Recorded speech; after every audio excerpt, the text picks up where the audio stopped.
All right, just moments ago, as we were going to break, the House voted to adjourn until noon tomorrow after Kevin McCarthy lost 3 rounds of votes. Our next guest has urged Republicans to coalesce around Kevin McCarthy ahead of today's Speaker vote. Joining us now, Republican National Committee Chairwoman Ronna McDaniel. Ronna, good to see you. Tell me, what's your reaction to what happened so far and how this ended? I feel like this was a Netflix movie that we just saw the end of season 1 to. Well, at the beginning of the day, we had heard that Kevin was going to have 20 votes against him. That was his whip count. He came out with that. He expected to have 20. We ended the day with 20 against Kevin, which means 202 Republicans supported Kevin McCarthy for Speaker. So those numbers are pretty lopsided. What I know, Sean, is the American people voted for Republicans to take the gavel. They voted to retire Nancy Pelosi. They voted to fire Nancy Pelosi. Kevin McCarthy was a big part of that as minority leader. He put us in the majority. And every day that we are not governing on behalf of the American people is a day that Republicans are losing, holding the Biden administration accountable on the border, on what they've done to our kids, on what's happened with crime rising across this country. Every single thing that we've been elected to do is being prevented right now by this party infighting. And I get that. There's a lot of infighting right now. We see it today on the House floor. And again, I think it's a travesty what happened today. Today should be a day to be celebrated, taking back the House, celebrating the end of the Biden agenda, the end of the Pelosi reign. But there's a lot of churn in there. I think a lot of people were disappointed in the elections, whether it was the House or other places throughout the country. You've got your own re-election coming up. There's going to be a vote in California, Dana Point, California, on the 27th of January this year. Another member of the RNC, Harmeet Dillon from California. She was on our show last month. She is challenging you. She said the RNC needs to make some changes. I want to play you what she said and then get you to react on the other side. Sure. I think that we also need to probably decentralize the operations of the RNC and move some of those functions outside of D.C. We need to get back to where the people are who vote for us and really stop being controlled by the D.C. elites. We've been stuck with some of the same consultants since 2016 who are skimming millions of dollars off of the party on an annual basis. We have very high fundraising overhead costs. I think that needs to be cut. We need to change the way that we're kind of exhausting our small dollar donors with incessant demands that are really irritating and burning out a lot of them. All right, so she's talking about decentralizing the RNC.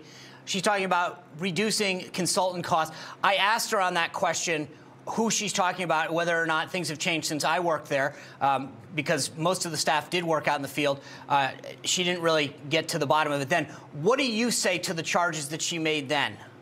Let me just say, we do have a decentralized RNC. It's called our state parties. And as a former state party chair who won Michigan for the first time in 30 years for Donald Trump, having strong state parties is key to having a strong party. Having strong county parties is part of that. So we have that system set up. I don't know what that means. I don't live in D.C. I live across the country.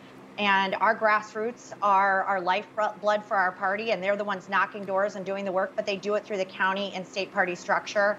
Again, with consultants, she was one of our top paid consultants. She made $1.4 million from the RNC over the past 2 years for some of her legal work. And she did a great job with some of her legal work. So I don't totally understand what that means. Of course, we want to hold consultants accountable. But I'll say this about the RNC, Sean. The RNC is a turnout mechanism. We're here to turn out the vote. And what just happened in 2022? 3 million more Republicans turned out than Democrats. We would have won the popular vote or the electoral vote based on that turnout. In every single battleground state, a Republican won statewide. So what's the difference? What's happening where one Republican's winning in Wisconsin or New Hampshire or Arizona or Nevada and the other one isn't? It's independents and other Republicans. Because Republicans are attacking each other so much right now that other Republicans are refusing to vote for them. And that is not the campaign I am running. I am running about uniting Republicans and remembering that we're against the Democrats. And I am not going to attack other Republicans. And just what you saw on the House floor today is Republican on Republican, and a House divided cannot stand. And we have a lot of work to do in 2024 if we're going to take back the White House, take back the Senate, and keep the House. And Republicans attacking each other is not a winning recipe. Chairwoman, I do want to ask you about this because The Hill came out with a new piece today with new polling from Conventions of State Trafalgar showing that 5.6% of Republicans think that the RNC needs new leadership. 73% want somebody else. I mean, those are large numbers. How do you respond to Republicans saying that they want new leadership within the RNC? I think there's a lot of disinformation intentionally being pushed out in this scorched earth campaign being run by my opponent. And I think that's unfortunate, because if you look at the actual work of the RNC, what we do, we don't pick the candidates. We don't do the messaging for the candidates. But you look at voter registration. We just had a red wave in Florida, Iowa, and North Carolina, states where we invested for the past 2 years in voter registration. You look at election integrity, we had 100% coverage in poll watching for the first time ever in our party because of the RNC's investment, on top of lawsuits like the one in New York, where we prevented non-citizens from being able to vote, and also our turnout machines. So I understand there is a massive disinformation campaign being pushed by people who have an alternate agenda. But I will say this, if the RNC stops what we're doing right now, we are putting ourselves in a vulnerable position for 2024, because we have to keep doing voter registration. We have to keep our foot on the gas on this election integrity efforts that we've been putting forward. And we have to continue to build a ground operation to turn out our vote, which we did in 2022 and 2020. Let me ask you this before we go, because that poll also showed that 44% of your donors said that they were looking to donate elsewhere to grassroots Republican organizations.